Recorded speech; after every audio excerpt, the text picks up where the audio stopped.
এক জয়ের স্বপ্ন নিয়ে আজ রাতে মাঠে নামছে ব্রাজিল, কিন্তু সামনে রয়েছে এশিয়ার অন্যতম শক্তিশালী দল জাপান।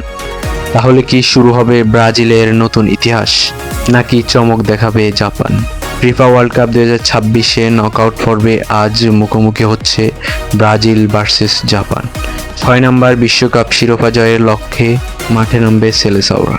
গ্রুপ পর্বে দারুণ পারফরমেন্সের পর আত্মবিশ্বাসে ভরপুর ব্রাজিল, তবে জাপানও দ্রুতগতির আক্রমণ আর শৃঙ্খলবদ্ধ ফুটবলের জন্য পরিচিত। এই ম্যাচে ব্রাজিলের তারকাদের পাশাপাশি নজর থাকবে জাপানের তরুণ ফুটবলারদের দিকেও। নকআউট পর্বের একটি বুলি বিদায়ের কারণ হতে পারে, তাই শুরু থেকেই দুই দল খেলবে সর্বোচ্চ সতর্কতা নিয়ে। আপনার মতে আজকের ম্যাচে কে জিতবে, ব্রাজিল নাকি জাপান?